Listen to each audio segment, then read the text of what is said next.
At so ito mga bossing, dahil nandito nga tayo sa pundasyon or yung tinatawag na structural works, ay syempre may ibabahagi muli tayo sa inyo na simpleng tips para sa inyo mga bossing, lalo na doon sa mga beginners natin. So ang ibabahagi natin sa inyo mga bossing ngayon ay about sa details ng mga ties or nung anilyo or yung ring nung mga poste natin ng ating mga columns. So alam nyo mga bossing, ito'y napakasimpleng bagay lamang. Kung tutusin, alam na halos gawin ng karamihan nito kahit mga laborer, alam gawin ang anilyo. Pero ang tanong, tama ba yung ginagawa mong anilyo? Eksakto ba yung sukat? Or tama ba yung design ng mga rings mo, ng ating mga ties para dun sa ating mga columns? So yan ang ating tatalakayan sa video na to mga bossing. So tara panoodin nyo. I-share ko sa inyo ang details ng paggawa ng mga ties natin mula sa fabrication hanggang sa paggawa ng ating benderan. Ayan mga bossing. Ayan mga bossing, alam nyo, itong simpleng anilyo na to, ay kung titingnan natin, lahat naman tayo, ay sasabihin natin, napaka-basic naman talagang gawin yan. Diba? So, alam nyo mga bossing, pero hindi natin dapat binabaliwala ang paggawa ng simpleng anilyo.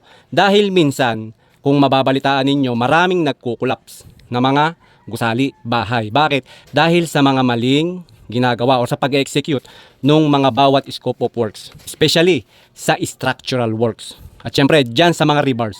So maraming mga nagkukulaps na mga building, bahay sa maling design, maling paggawa ng mga anilyo. So umpisan muna natin mga bossing kung paano ginagawa ang bendera nito. So may papakita ko sa inyo. Itong hawak natin, ito yung ating blueprint. Ayan, so nandito tayo sa foundation plan. And then titingnan ngayon natin yung ating schedule ng columns. So pag nakita natin ang schedule ng columns natin, mababasa natin kung gaano kalaki yung poste na nakalagay dito. So may makikita kayo na meron siyang sukat na 250 by 350 mm or 25 by 35 centimeters. So ngayon, ito na yung finish na sukat ng ating poste, ng buhos. So ang tanong, ito na ba? Ganyan din ba kalaki yung gagawin natin na anilyo mga bossing? Siyempre hindi. So nagkakaroon tayo ng adjustment pagdating sa mga anilyo, sa ties, sa ring. So ngayon, bago kayo mag-adjust, kinakailangan alam nyo yung tinatawag na concrete cover. Ayan mga bossing.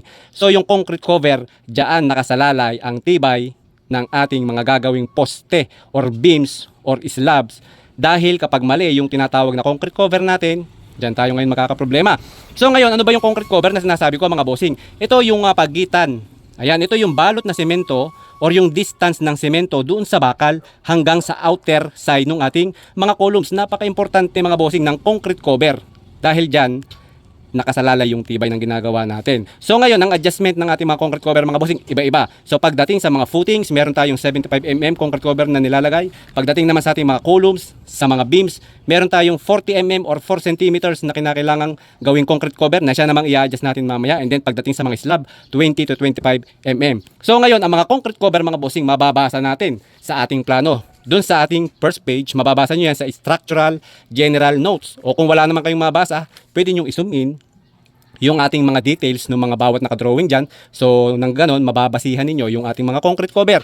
Pero pagdating sa mga columns mga bossing, kalimitan na ginagawa or ginagamit natin na concrete cover is 40 mm or yung 4 centimeters. 4 centimeters sa 4 sides. So 4 centimeters dito, 4 centimeters doon, 4 centimeters doon, at 4 centimeters din sa kabila. So ngayon, sa madalit sabi, kapag gumawa tayo ng anilyo, kapag meron tayong sukat na nakita na 25 by 35 centimeters, magkakaroon tayo ng adjustment na 8 centimeters. So liliit ng 8 centimeters yung ating anilyo. Bakit lumiit ng 8 centimeters? Kasi nga meron tayong concrete cover na 4 centimeters dito at doon.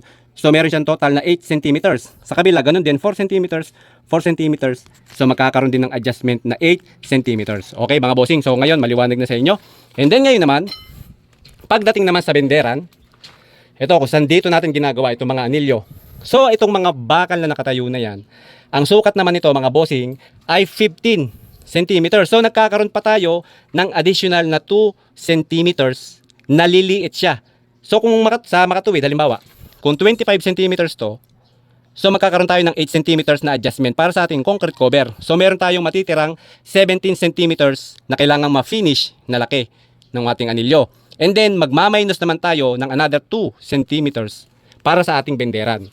So, magiging 15 centimeters na lang to dahil kapag nilagay natin yan mga bossing na ganyan, Ayan, yung in-adjust natin na 2 cm ay na ito na dito yan pumupunta. Ayan, once na na-bend natin, dito na pumupunta yung another 1 cm at 1 cm. So pag na-finish natin to, magkakaroon na tayo ng 17 centimeters or maybe 17.2, 17.3, 17.5. Hindi naman natin na-perfect talaga yung sukat na 0.0. Minsan nakakaroon siya ng diferensya na almost 2 to 3 mm. So ganun mga bossing ang diskarte natin sa paggagawa ng anilyo. Tatandaan nyo lang palagi, kapag gagawa kayo ng anilyo, titingin kayo palagi sa ating mga blueprint. So tatandaan nyo lang palagi yung 4 centimeters na concrete cover pagdating sa mga columns and beams natin. Nang sa ganon, hindi kayo nanguhula ng paggagawa ng mga anilyo. Kasi mga bossing, once na ang anilyo natin ay napasobra ng laki, for example, kakapiraso na lang yung concrete cover na natitira do sa ating mga poste, may tendency na pumutok or mag-crack yung ating mga concrete, which is doon na mag-uumpisa na ma-expose na yung ating mga bakal at doon na mag-uumpisa na mabulok yung mga rebars natin, which is magkokos na humina yung structured or yung pinaka-structural ng bahay. And then kapag naman sobrang laki naman ng concrete cover natin, ay may tendency rin na pumutok din or mag-crack yung ating mga poste. Hindi man lumabas yung ating bakal, might cause din na pumutok yung ating mga concrete dahil masyado nang malayo yung ating bakal dun sa concrete. So wala nang nagho-hold dun sa concrete natin para hindi siya pumutok. So kaya kinakailangan, tatandaan nyo palagi yung proper paglalagay ng mga concrete cover. At syempre, huwag nyo kakalimutan mga bossing, pag gumagawa ng anilyo, lagi tayong may 135 degree na bend for anchorage. So huwag kayong magagawa ng mga anilyo na walang 135 degree na bend. So napaka-importante niyan mga bossing dahil itong bend na yan ay for anchorage. So once na ang ating columns ay makaramdam ng stress, ng bigat, hindi siya makakaroon ng mga diagonal cracks dahil yung ating ring ay matibay ang pagkakakapit dun sa ating concrete. Unlike kung yan ay walang bend, so may tendency na bumukas yung ating ring na magkokos na magkakaroon tayo minsan ng mga buckling. So kung napapansin niyo, alam niyo yung buckling sa ating mga poste, and then magkakaroon siya ng mga diagonal crack dahil sa maling design ng ating anilyo. So at pagdating naman mga bossing sa pagpuputol ng mga bakal na gagawin nating anilyo, bibigyan ko rin kayo ng tips. Ang gagawin nyo lamang, susukatin nyo itong ating benderan. So kung ito ay 25, so meron tayong dalawang sides ng 25, so equals 50.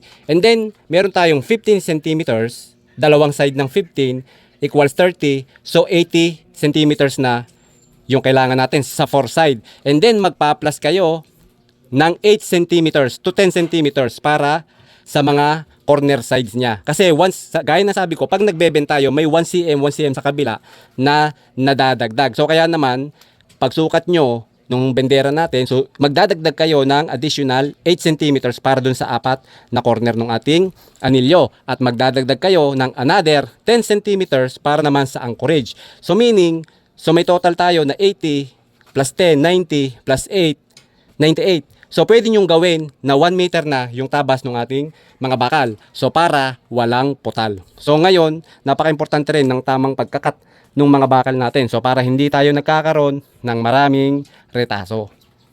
Yan mga bossing yung ating simple tips dito sa video na to. At kung nagustuhan ninyo at kung may natutunan kayo dito sa ating video, subscribe and follow Julay Ems.